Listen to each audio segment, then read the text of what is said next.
तो Avengers doomsday का teaser आ रहा है और वो आ रहा है बड़े पर्दे पर, वो भी एक नहीं दो नहीं चार चार। आपको याद है जब एवेंजर्स इन्फिनिटी वॉर और एंड गेम के टीजर आए थे यूट्यूब पर, तब फोन की छोटी सी स्क्रीन भी हमें गूज़बम्प्स दे गई थी। तो अब सोचो क्या होगा जब उसी लेवल का या उससे भी ऊपर का कुछ हम देखेंगे, वो भी थिएटर में। और बात सिर्फ एक्सपीरियंस की नहीं है, बात है कि 6 साल बाद रॉबर्ट डाउनी जूनियर वापस आ रहे हैं मार्वल में, लेकिन इस बार वो हमारे चाहिए आयरन मैन के रोल में नहीं, बल्कि one of the biggest Marvel villain बनकर आ रहे हैं। तो भाई इंटरनेट तो ब्रेक होना तय है। याद रखना ये कोई कमबैक वमबैक नहीं है मार्वल का, ये एक ऐतिहासिक मोमेंट है हम फैंस के लिए। आप आज से 5, 10, 15 साल बाद इस मोमेंट के बारे में अगली जनरेशन को बता रहे होंगे कि भाई हमने क्या विटनेस किया था। जो टीजर हमें दिखने वाला है वो ना सिर्फ उस रूमर को सॉलिडिफाई करेगा जो आज तक हम एवेंजर्स डूम्सडे के बारे में सुनते आ रहे थे, बल्कि नई नई थ्योरीज के लिए रूम भी क्रिएट करेगा। और इतिहास गवाह है कि हम सुपर हीरो फैंस ने कितनी भी क्रेजी थ्योरीज बना ली हो, मार्वल ने हमेशा कोशिश करी है हमारी एक्सपेक्टेशन से कुछ अलग करने की। तो ये टीजर उस मल्टीवर्स सागा का मूड सेट करेगा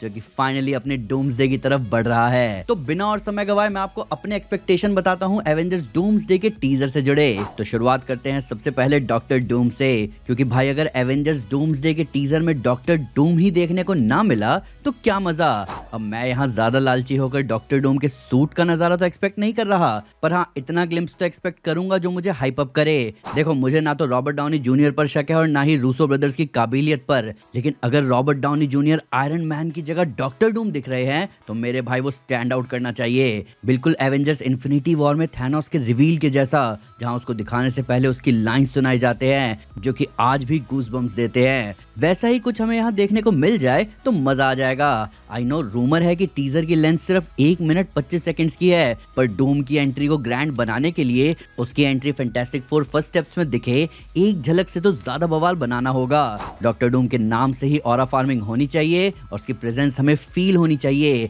जैसे स्पाइडरमैन का स्पाइडर सेंस डेंजर को सेंस करता है, जिसके लिए टीजर बहुत इंपॉर्टेंट है क्योंकि ये पहली बार होगा जहां से हमें कुछ ऑफिशियली दिखेगा, ना कि कोई टॉय या इवेंट से डॉक्टर डूम की पिक्चर। अब डॉक्टर डूम दिखेगा तो उसके दिखने के पीछे के रीजन से रिलेटेड भी हमें कुछ ना कुछ तो दिख सकता है। अब ज्यादा चांसेस तो इनकर्जन के हैं, पर चांसेस है कि कुछ ग्लिम्स हमें मल्टीवर्स के केओस के भी दिखे, जिसको दिखाने के लिए टीवीए में भगदड़ या सिर्फ टीवीए के मॉनिटर्स में डेंजर का साइन दिखना ही काफी होगा। टीवीए के ग्लिम्स ना सिर्फ वहां के हालात बताएंगे बल्कि ये भी रिवील करेंगे कि इस बार कुछ ऐसा हुआ है जो उनके पे ग्रेड से भी बाहर है, जो कि परफेक्ट रूम ओपन करेगा लोकी के लिए। लेकिन मेरे ख्याल से टीजर के अंदर लोकी की जगह थॉर को दिखाना चाहिए, वो भी नए लुक के साथ। थॉर का नया लुक ना सिर्फ उसकी कंडीशन बल्कि उसके टोन को भी क्लियर करेगा, जो कि एवेंजर्स एंड गेम से थॉर लव एंड थंडर तक बहुत बदल गया था। मैं जानता हूं कि वो अलग अलग लुक डिफरेंट डायरेक्टर्स के डिफरेंट अप्रोच का रिजल्ट था, पर एक चीज जो एविडेंट थी वो ये था कि रूसोस ने आज तक थॉर के कैरेक्टर को जैसे हैंडल किया है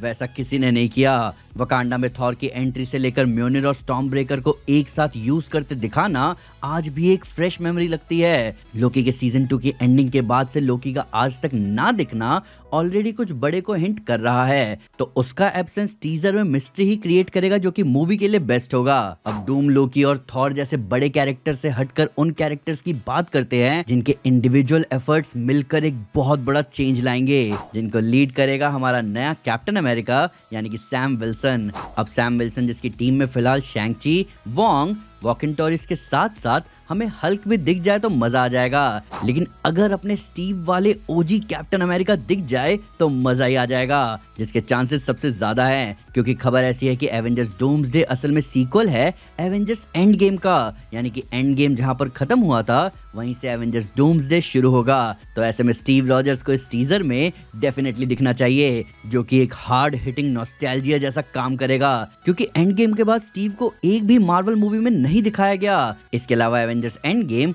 मार्वल स्टूडियोज की सबसे ज्यादा कमाने वाली मूवी थी, जिसका मतलब उसको सबसे ज्यादा लोगों ने देखा है। तो ऐसे में अगर उससे टीजर शुरू हो तो लोगों में एक जबरदस्त इंटरेस्ट ट्रिगर होगा, जो कि हर टीजर का मेन पर्पस होता है। मे बी इस टीजर में हमें फाइनली वो ग्लिम्स देखने को मिले कि कैसे स्टीव रॉजर्स ने इन्फिनिटी स्टोन्स को वापस रखा, वो भी फास्ट कट के साथ, और उसके बाद ही हमें वॉइस ओवर के जरिए पता चले कि इसकी वजह से ही मल्टीवर्स में इतना प्रॉब्लम शुरू हुआ। अब मल्टीवर्स की प्रॉब्लम सॉल्व करने तो अपने डॉक्टर स्ट्रेंज भी निकले थे, वो भी क्लिया के साथ, तो उनका भी एक टीजर इस टीजर में दिखना तो बनता है, वो भी नए लुक के साथ, जो कि हमें क्लियर आइडिया देगा कि डॉक्टर स्ट्रेंज कितने समय से गायब हुए हैं या किसकी साइड से लड़ेंगे। क्योंकि जो नहीं जानते उन्हें बता दूं कि कॉमिक्स में वो डॉक्टर डूम के राइट हैंड थे, जिसको आगे सीक्रेट वॉर्स में शेरिफ स्ट्रेंज नाम दिया गया था। तो क्योंकि एवेंजर्स डूम्सडे प्रीक्वल है एवेंजर्स सीक्रेट वॉर्स का, तो इस बात के चांसेस अच्छे खासे हैं कि डॉक्टर स्ट्रेंज हमें डॉक्टर डूम की तरफ से लड़ते हुए दिखे।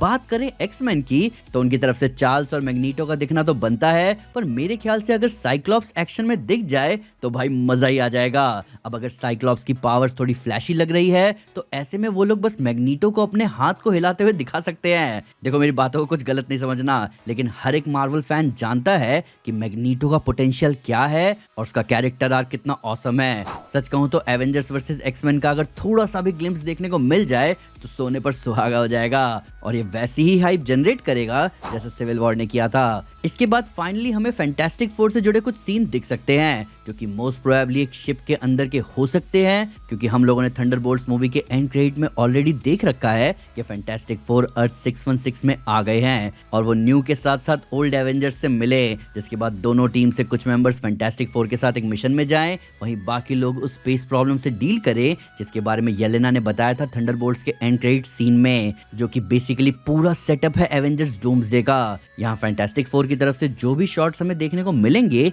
वो एक कनेक्टिंग डॉट के जैसा होगा, क्योंकि हमें अभी तक ये नहीं पता कि डॉक्टर डूम ने फैंटास्टिक फोर से मदद मांगी या उनका बच्चा चोरी किया, जैसे कि कई रूमर्स का कहना है। अब जो भी हो, फैंटास्टिक फोर के शॉट्स सबसे ज्यादा इंपॉर्टेंट साबित हो सकते हैं। इवन मैं तो कहूंगा कि हमें फ्रैंकलिन रिचर्ड्स तो जरूर दिखेगा टीजर में। बात करें अपने हुक्म के एक के यानी कि अपने सेंट्री की, तो मेरे भाई मैंने पहले ही कहा था कि मैं ज्यादा लालची नहीं बनूंगा, मुझे सेंट्री को दोबारा देखना है, पर इतना जल्दी भी नहीं कि मजा ना आए। सेंट्री को मैं देखना चाहता हूं पर इस टीजर में नहीं, इस टीजर में मैं येलेना से काम चला लूंगा, क्योंकि मुझे पता है कि सेंट्री या वॉइड का आना मतलब सामने किसी बड़े थ्रेट का होना है, क्योंकि फिलहाल तो सिर्फ एक ही है और वो कोई और नहीं बल्कि खुद डॉक्टर डूम है। अब डूम के पास तो है आर्मी, पर उसका सामना करने के लिए एक और कैरेक्टर है जिसके पास अपनी एक आर्मी है, जो कि कोई और नहीं बल्कि नई ब्लैक पैंथर शूरी है। अब शूरी यहाँ इंपॉर्टेंट इसलिए भी है क्योंकि टेक्निकली वही अब एवेंजर्स का ब्रेन है बैनर के अलावा, और क्योंकि डूम्सडे सीक्वल है एंड गेम का,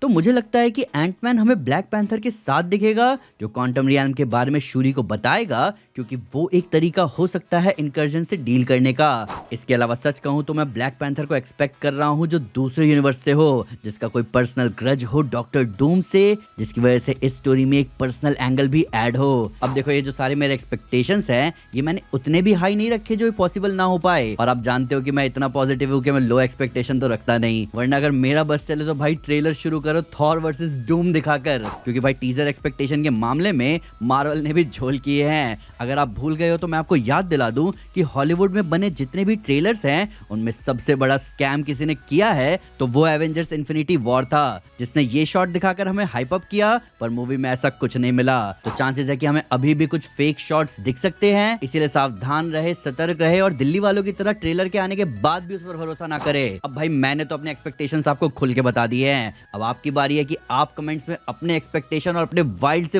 वाइल्ड एक्सपेक्टेशन जरूर बताएं। वीडियो अच्छी लगी तो लाइक जरूर करें और चैनल को सब्सक्राइब करना ना भूलें, साथ ही साथ एक स्टेप आगे आकर अपने फेवरेट चैनल को सपोर्ट करें मेंबरशिप लेकर। Thank you guys, this is Aman Sinha and you are super super. Piece.